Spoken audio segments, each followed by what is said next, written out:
Good morning. It's the third anniversary of 1 October 2017.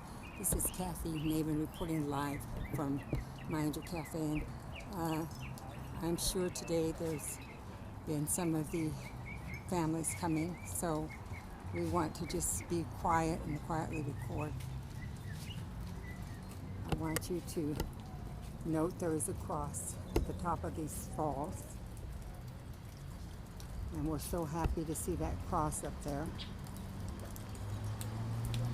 Many Bibles and mementos about our Almighty God were left at the famous Las Vegas Strip, the iconic Welcome to Las Vegas sign, which sits at the south end of the strip.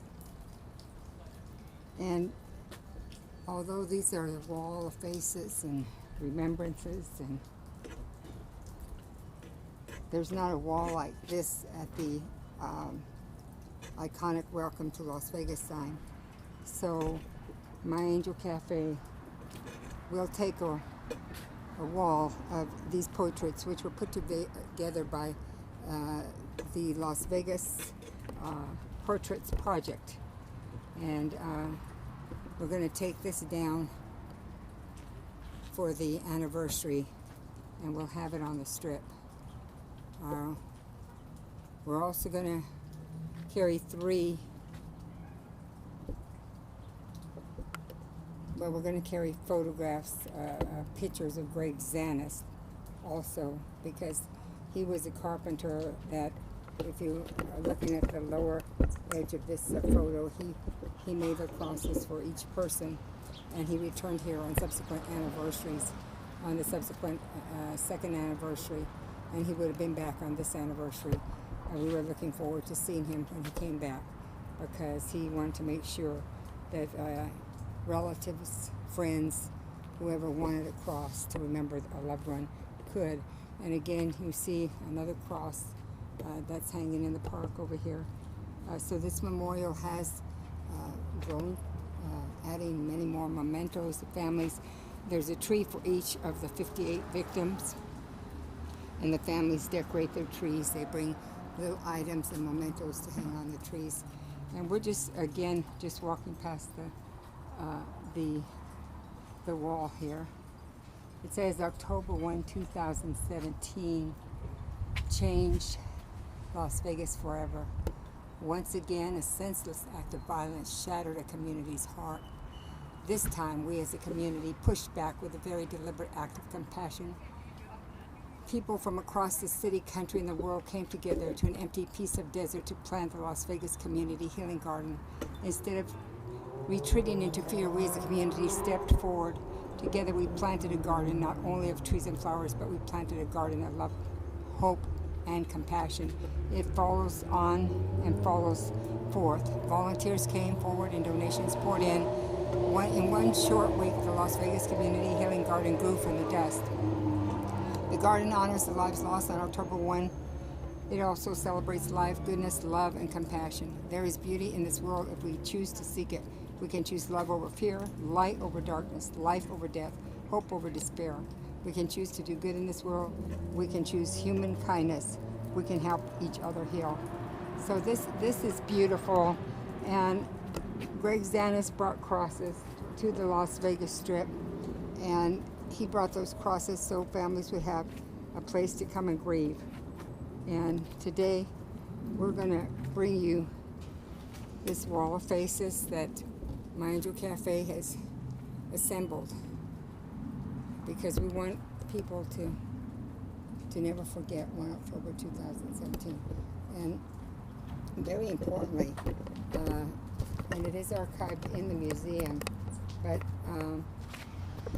there was a poem that hung beneath the iconic Welcome to Las Vegas sign, and this poem is I Saw His Face, and this comforted in the Las Vegas Strip, and it comforted in the Clark County Reunification Center on 2 October, when they were still trying to reunite the victims with their families.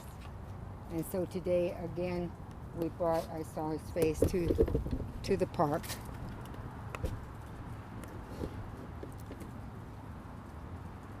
and it is archived. The copy that hung is archived in the Clark County Museum, as well as 2 other of our nation's museums. But now as we think about these souls, these precious souls, these were mothers and fathers, sisters and brothers, nieces and nephews. They were companions, they were sweethearts.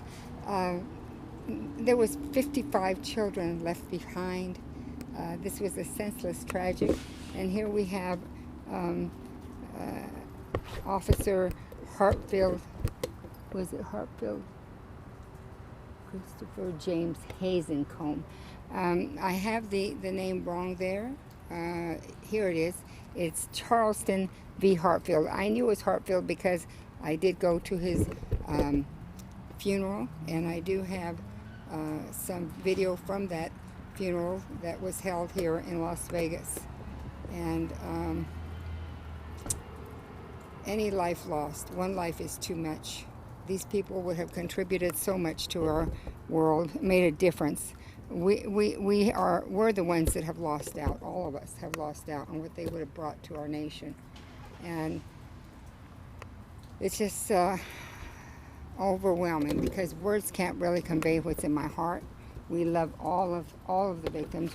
We care for their families and their friends. Grief is not something that is over in 1 year. It's not over in 2 years.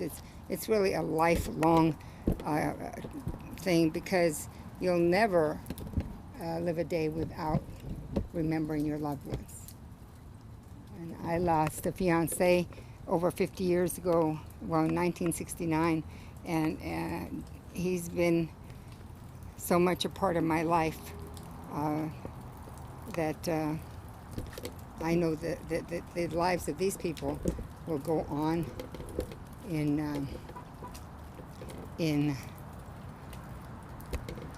the minds and the hearts of those people that love him. They have a quote up here, when he shall die, take him and cut him out in little stars, and he will make the face of heaven so fine that all the world will be in love with night and pay no worship to the garish sun, William Shakespeare. Well, one thing we should worship always is Almighty God. And Almighty God, we should all glorify you, honor you, and give you praise, because we know that our loved ones are in your hands. They're with you.